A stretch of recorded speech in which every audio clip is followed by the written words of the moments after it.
Hey everybody. So I am coming to you in between tornado warnings at my house. I'm hoping we don't lose power because I'll lose my lights if I do. So I wanted to record my um, book talk and discuss where we're at with Cheryl in Wild.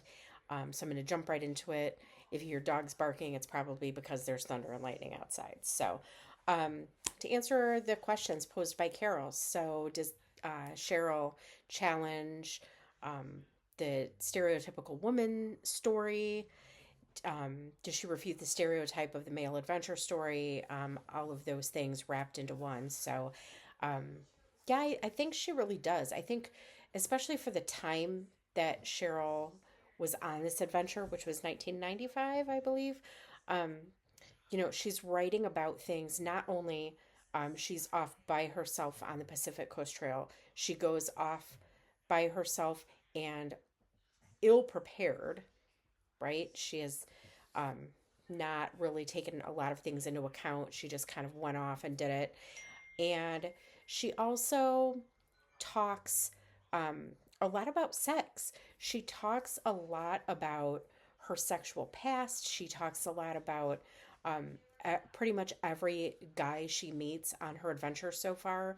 She's given him the once over and thinking about, is this gonna be somebody who potentially she could use her one condom that she saved. So she talks about a lot of those things and shows another side of a strong female story that I think uh, is not typical. It's not a typical thing that we see, and it's also not typical for that time that 30 years ago. Um, that wasn't something that was you know um, very out and out there for women to do, right?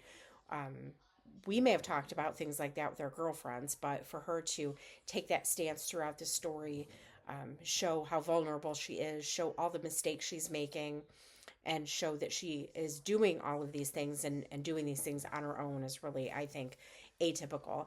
Um, as far as refuting the stereotype of a male adventure story, um, I think that the males that she encounters to this point, anyhow, in the book, um, are definitely not your typical dudes out on an adventure, right? They're all fairly kind, they're friendly, they're doing guy things, but they're really kind of communing with nature, and they're all really, I think, super friendly and kind of protective over her. And I think as far as if I think of a male adventure story, I'm thinking guys out hunting and eating raw meat, and I don't know. No one in my house does that stuff, but that's kind of where my head went with that. So the next part of the question, what part does my body play in my writing? So I have written about my body. I would say a decent amount so far, actually. I wrote one piece, I think it was over the summer residency, that was about how my body changed when I had a baby, when I had my first baby. So I was 20 years old. I was very fit. I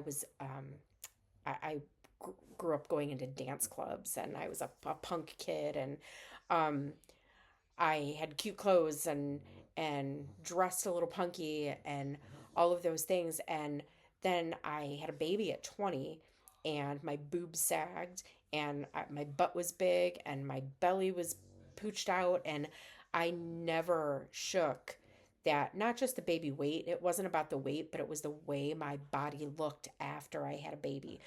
I know some women, their bodies are like rubber bands and they bounce right back.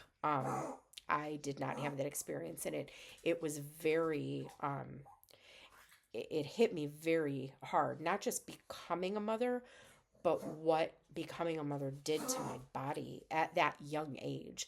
And so I've written a lot about that, and I it plays a big part. I think my body is it plays a big part in who I am, how I um, as I've aged, the changes that I've seen in my own body, um, what my body used to be able to do and that it can't do any longer. some of my limitations, my gray hair, which you can see probably poking out in there a little bit. It's time to color again. Um, but yeah, that's where I'm at with where my body comes into my own writing.